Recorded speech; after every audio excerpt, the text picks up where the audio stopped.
Lakshmi Srinivasa jewelleries proprietors Duggi Srinivasarao, Duggi Abhinay, IT hub ఎదురుగా Yellandu cross road, Khammam. నమస్తే, welcome to Suman TV. Rythu Bharosa పథకం అమలుపై అనేక ఊహాగానాలు, రకరకాల ప్రచారాలు సాగుతున్న వేళ నేరుగా రైతులు, రైతు సంఘాలు, ప్రజాప్రతినిధులు, రాజకీయ పార్టీల సమక్షంలోనే పథకానికి సంబంధించిన విధి విధానాల రూపకల్పన చేసేందుకు రాష్ట్ర ప్రభుత్వం సమాయత్తమవుతోంది. ఈ మేరకు రైతు భరోసా పథకం విధి విధానాల రూపకల్పన కోసం నియమించిన మంత్రివర్గ ఉపసంఘం ఉమ్మడి జిల్లాల వారీగా ప్రత్యేక సమావేశాలకు శ్రీకారం చుట్టింది. రైతు భరోసా పథకం విధి విధానాల రూపకల్పనకు ప్రభుత్వం వేగంగా అడుగులేస్తోంది. ఇందులో భాగంగా ఉమ్మడి ఖమ్మం, ఆదిలాబాద్ జిల్లాలో రైతులు, రైతు సంఘాల నేతలు, వివిధ వర్గాల ప్రజల అభిప్రాయాలను డిప్యూటీ సీఎం భట్టి, మంత్రులు తుమ్మల పొంగులేటి ఆధ్వర్యంలోని మంత్రివర్గ ఉపసంఘం తెలుసుకుంది. మిగిలిన తెలంగాణ జిల్లాలో కూడా పర్యటనలు పూర్తి చేసి ప్రభుత్వానికి నివేదిక అందించనున్నారు. అర్హులైన రైతులకు మాత్రమే రైతు భరోసా పథకం అమలుకు సీఎం రేవంత్ రెడ్డి కట్టుబడి ఉన్నారని చెప్తున్న రైతు సంఘం రాష్ట్ర నేతల నల్లమల్ల వెంకటేశ్వరరావుతో Suman TV regional coordinator Nagender face to face. సాగుబడితో జీవనం సాగిస్తున్న రైతులకు భరోసా నింపేందుకు తెలంగాణ రాష్ట్ర ప్రభుత్వం రైతు భరోసా పేరుతో అమలు చేసిన పథకం విధి విధానాల కోసం కార్యాచరణ రూపొందించింది. నిన్నటి వరకు రైతు బంధుగా ఉన్న పథకాన్ని పేరు మార్చి రైతు భరోసాగా మార్చిన తెలంగాణ ప్రభుత్వం ఈ రైతు భరోసా అర్హులకు మాత్రమే అందాలనే లక్ష్యంతో విధి విధానాల రూపకల్పనలో నిమగ్నమైంది. ఇందులో భాగంగా డిప్యూటీ సీఎం మల్లు భట్టి విక్రమార్క చైర్మన్గా, మంత్రులు తుమ్మల నాగేశ్వరరావు, పొంగులేటి శ్రీనివాసరెడ్డి సభ్యులుగా ఒక కమిటీని వేసి తెలంగాణలోని అన్ని జిల్లాలలోనూ క్షేత్రస్థాయి పర్యటన చేస్తూ రైతుల అభిప్రాయాలు సేకరిస్తూ ఉంది.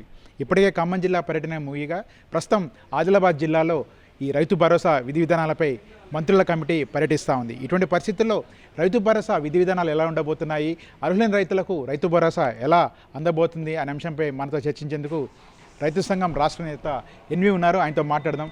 సార్ చెప్పండి, ఈ రైతు భరోసా విధి విధానాల రూపకల్పన ప్రక్రియ ఎలా సాగుతూ ఉంది, రైతులకు వీటి వల్ల ఎలాంటి మేలు జరగబోతా ఉంది? ఈ రైతు భరోసా అనేది 2018లో రైతు బంధు పేరుతో ప్రవేశపెట్టబడింది. సరే, ప్రవేశపెట్టబడినప్పుడు ఉద్దేశం మంచిదే, మేమందరం స్వాగతించాం. కాకపోతే ఏమిటంటే ప్రజాధనం రైతు బంధు పేరుతోని దుర్వినియోగమైంది. చాలా సందర్భాల్లో ఆనాడు ముఖ్యమంత్రిగా ఉన్నటువంటి కేసీఆర్ గారికి మేము చెప్పాము. నేను రైతు బంధు జిల్లా కోఆర్డినేటర్గా కూడా ఆయన కలిసినప్పుడు చెప్పాము. కానీ ఆయన సలహాలు కానీ సూచనలు కానీ తీసుకునే పరిస్థితిలో ఉండడు కాబట్టి అమలు చేయలేదు. రైతు బంధు పేరుతోని గత ప్రభుత్వం 10 విడతలు, మన 11వ విడత కాంగ్రెస్ ప్రభుత్వం వచ్చిన తర్వాత కూడా ఇచ్చింది. 11 విడతల్లో కలిపి 72,000 కోట్ల రూపాయలు రైతుకు పెట్టుబడి సాయం కోసం రైతు బంధు పేరుతో ఇవ్వడం జరిగింది. 72,000 కోట్లలో నాకు తెలిసి ఒక 20,000 కోట్ల ప్రజాధనం దుర్వినియోగమైంది. ఎందుకంటే సాగుకి యోగ్యంగానటువంటి భూములు, సాగులో లేనటువంటి భూములు, అది కొండలైతే, గుట్టలైతే, రియల్ ఎస్టేట్ వెంచర్లు అయితే, లేదా రోడ్లు, మైనింగ్లు, ఇట్లాంటి వాటికి కూడా పాస్బుక్ ఉంటే చాలు. వాడికి ఎన్ని ఎకరాలు ఉన్నా, 50 ఎకరాలు ఉన్నా, 100 ఎకరాలు ఉన్నా కూడా వాళ్ళకి ఈ రైతు బంధు కింద సాయం అందజేయడం జరిగింది. ఎందుకంటే ఈ సర్కారు సొమ్ముతోని కొంతమంది భూస్వాములు, పెట్టుబడిదారులు వాళ్ళు జలసాలు చేసుకున్నారని చెప్పి మా అభిప్రాయం. ఇప్పటికైనా ఈ కాంగ్రెస్ ప్రభుత్వం రైతు బంధుని రైతు భరోసాగా పేరు మార్చడంతో పాటు 10,000 నుంచి 15,000 రూపాయలకి పెంచడం జరిగింది. దీన్ని అర్హులైనటువంటి నిజంగా సాగు చేసేటటువంటి రైతులకే దీన్ని వర్తింపజేయాలనే ఉద్దేశంతో వాళ్ళు జిల్లాల వారీగా అన్ని రైతు వేదికల్లో ఇప్పటికే రైతుల దగ్గర నుంచి అభిప్రాయ సేకరణ చేయడం జరిగింది. అదేవిధంగా ప్రాథమిక సహకార సంఘాలలో కూడా వాళ్ళ ద్వారా కూడా ప్రజల అభిప్రాయాల్ని తీసుకోవడం జరిగింది. దానికి తోడు ఇవాళ ఉమ్మడి ఖమ్మం జిల్లాలో ఏదైతే ఈ సబ్ కమిటీ వేశారో రాష్ట్ర కేబినెట్ నుంచి, ఆ సబ్ కమిటీ వ్యవసాయ శాఖ మంత్రి గారు, డిప్యూటీ సీఎం అయినటువంటి భట్టి విక్రమార్క గారు, పొంగులేటి శ్రీనివాసరెడ్డి గారు, వీరంతా కూడా ఉమ్మడి జిల్లాల్లో ఒక ప్రజాభిప్రాయ సేకరణ కార్యక్రమాన్ని మొదలుపెట్టారు. నిన్న ఖమ్మంలో శ్రీకారం చుట్టారు, ఇవాళ ఆదిలాబాద్లో జరుగుతోంది. ఇది ఈ దీంట్లో రైతులే కాకుండా రైతులకి సపోర్ట్గా ఉండేటటువంటి వర్గాలను కూడా, ఈవెన్ జర్నలిస్టుల అభిప్రాయాలు కూడా తీసుకోవడం జరిగింది నిన్న. అదేవిధంగా డాక్టర్స్, లాయర్లు, ఎన్జిఓస్, ఇట్లా వివిధ వర్గాల నుంచి మేము ఈ రైతు భరోసాని ఎట్లా ఇస్తే బాగుంటుంది, ఎలా ఇస్తే బాగుంటుందని చెప్పి వాళ్ళు అడిగి తెలుసుకోవడం జరిగింది. ఇది మంచి పరిణామం. ఇట్లాంటిది నిజంగా ఇది రైతులకి న్యాయం జరిగేటటువంటి అవకాశం ఉందని చెప్పి మేము భావిస్తూ ఉన్నాము. ఎందుకంటే గతంలో సీఎం ఉన్నటువంటి కేసీఆర్ గారు ఈ రైతు బంధు పథకాన్ని పెట్టే ముందు కనీసం ఎవరికి చెప్పకుండా నాకు తెలిసి రాష్ట్ర క్యాబినెట్లో కూడా పెట్టలేదు, క్యాబినెట్ మంత్రులకు కూడా తెలియదు, వ్యవసాయ శాఖ మంత్రికి కూడా తెలియదు. ఆయన మెదడులో ఆయన మస్తిష్కంలో వచ్చింది కాబట్టి దాన్ని రైతుల ముందు అనౌన్స్ చేయటం, మొదట 4,000 అంటాం, తర్వాత 5,000 అంటాం. అట్లా ఆయన ఇష్టం వచ్చినట్టు ఆయనకు మెదడులో వస్తే తీయడం తప్ప దాన్ని నిజంగా సాగు చేసేటట్టు రైతులకు వర్తింపు చేయడానికి తగిన సలహాలు కానీ సూచనలు కానీ తీసుకోలేదు. అందుకే రైతు బంధు ఫెయిల్ అయింది. రైతు భరోసాని ఫెయిల్ కాకుండా ఈ ప్రభుత్వం ప్రజాభిప్రాయ సేకరణ రైతుల దగ్గర నుంచి వాళ్ళ అభిప్రాయాలు తీసుకొని చేయబోతుంది. కాబట్టి ఇది నిజమైనటువంటి రైతులకి ఈ రైతు పెట్టుబడి సాయం కింద రైతు భరోసా అందుద్దని చెప్పి మేము భావిస్తా ఉన్నాం. అదేవిధంగా ఈ రైతు భరోసా అనేది కానీ బంద్ అనేది కానీ కూడా ఇదేదో సర్వనోగ నివారణ అని అనుకోకూడదు. గతంలో ప్రభుత్వం అంతే అనుకుంది. ఇది రైతు బంధు ఇస్తే సరిపోద్ది, ఇక రైతుకి ఏమీ ఇవ్వాల్సిన అవసరం లేదని చెప్పి గతంలో ట్రాక్టర్లకు సబ్సిడీలు ఉండేవి, మిషనరీ వ్యవసాయ పరికరాలకు సబ్సిడీ ఉండేది, విత్తనాలకు సబ్సిడీ ఉండేది, ఎరువుల కంటే కేంద్ర ప్రభుత్వం సబ్సిడీ ఇస్తుంది, అది వేరే సంగతి అనుకోండి.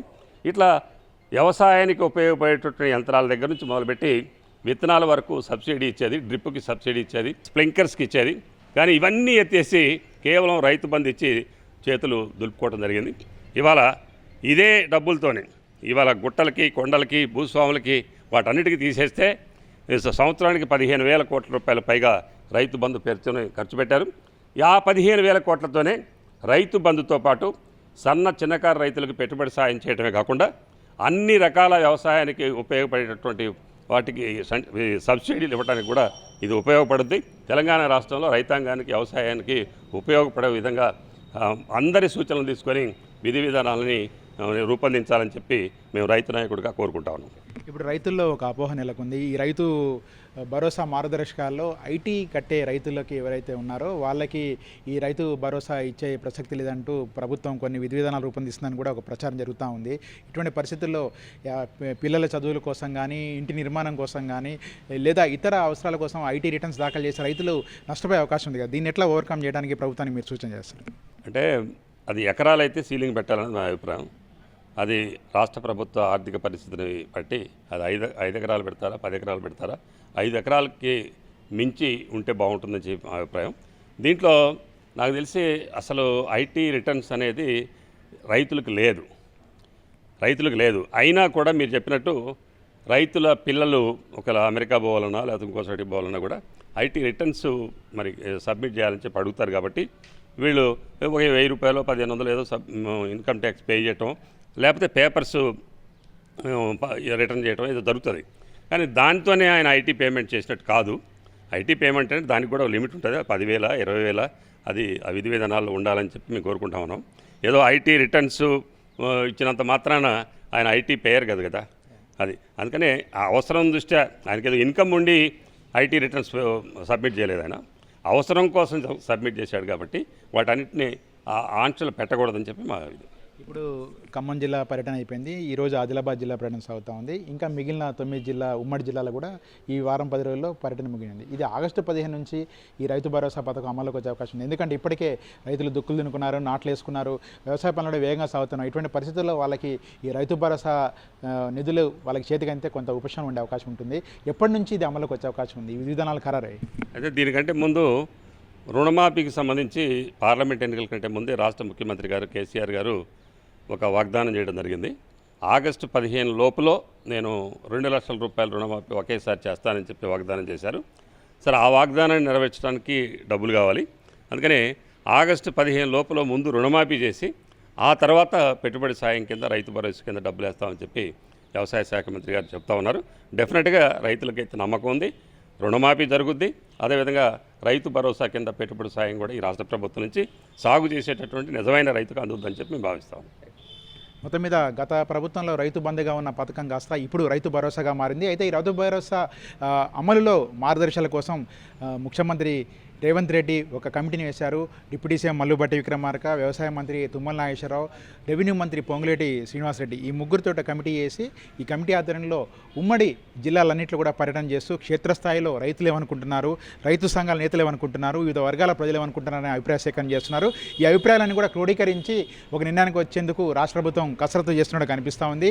ఈ ప్రక్రియ అంతా ముగియడానికి ఒక 4 రోజుల సమయం పడుతుందని, 4 రోజుల తర్వాత ఈ ఉమ్మడి 10 జిల్లాల్లోని ఈ రైతులతోటి రైతు సంఘాలు ఇతర సంఘాలతో తీసుకున్న అభిప్రాయాలను క్రోడీకరించి ఉన్నత స్థాయి సమావేశంలో సమీక్షించి దాన్ని అసెంబ్లీలో చర్చించి రైతు భరోసా విధి విధానాలను స్పష్టం చేస్తూ నిజమైన రైతులకు అర్హులైన రైతులకు రైతు భరోసా అందించేందుకు కూడా తెలంగాణ ప్రభుత్వం ముందుకు సాగుతుందని కూడా రైతు సంఘ నేతలు చెప్తున్న పరిస్థితి కనిపిస్తోంది. కెమెరామెన్ వెంకట్తో నాగేంద్ర ఫర్ సుమన్ టీవీ.